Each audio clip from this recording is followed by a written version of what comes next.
PKK doesn't represent the Kurds. Some parts of the left that have fallen under the influence of that propaganda, or that feel an ideological proximity to the PKK, give the impression in the Western press that the PKK is a heroic army, supposedly defending its own land. The fact is, however, that the PKK is neither heroic nor a representative and protector of the Kurdish people. The PKK has long been fighting the Turkish military, using guerrilla tactics. In other words, in a sly and cowardly way, for many years. However, it lacks the experience and, more importantly, the courage to face another group out in the open. The PKK is therefore the very last group to wage a ground war against ISIL in Syria.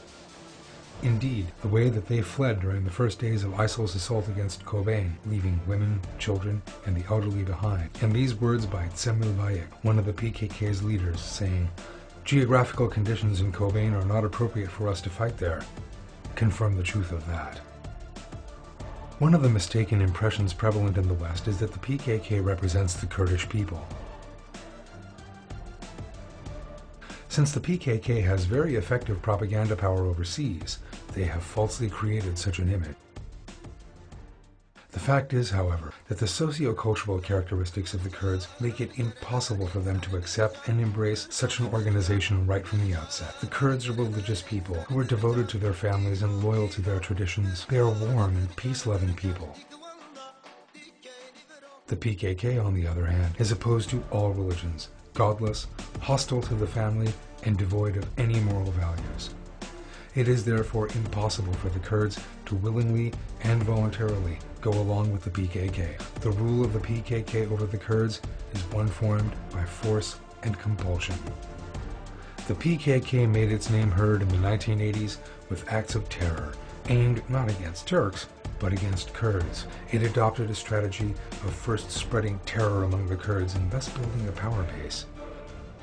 The first target was other Kurdish organizations and political movements opposed to, or an alternative, to itself. After neutralizing them through ruthless killings, it turned its attention to the civilian Kurdish population and sent the message, through its actions, saying, "We are stronger than the state here, and if you are not with us, we will not let you live."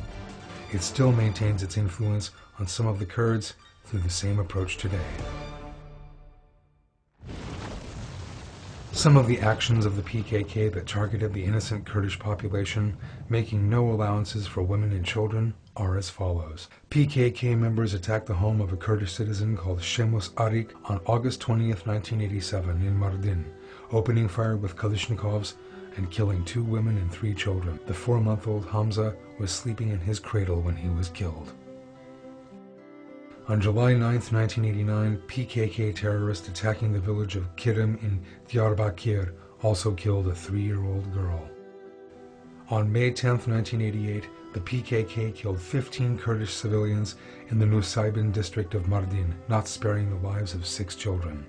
One of the female babies was slain as she slept in her cradle. On June 10, 1990, the PKK killed 27 civilians in an attack on the village of Chemrimli in Shirnak. 11 of the 27 killed by the terrorists were children. On August 19, 1992, the PKK attacked civilians in the Litsey district of Diyarbakir and raped a baby in its crib with machine guns.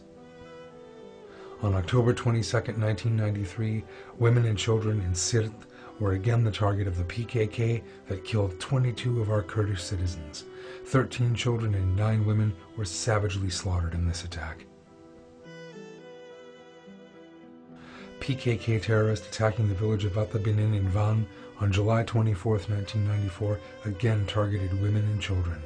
The PKK murdered 6 women in their beds and 3 babies sleeping alongside their mothers. As it is clearly seen, PKK leader Öcalan is given the name Baby Killer not as a result of hypothetical assumptions, but concrete examples. This violence, of which we have cited just a few examples here, has worsened increasingly. In the 1980s and 1990s, backed by the secret state structuring, the Ergenekon terror organization, the PKK became the dominant force among the Kurds due to its use of violence.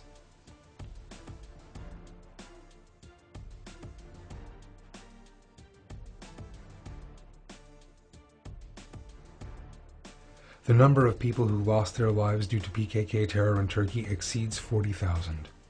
In addition to martyred Turkish troops, police officers, teachers, and other state officials, the great majority of those 40,000 were Kurds. In short, the PKK that has martyred tens of thousands of Kurds in terror attacks is one of the greatest enemies of the Kurds in the entire region. The Kurdish people are longing for the day when they will finally be rid of the scourge of the PKK.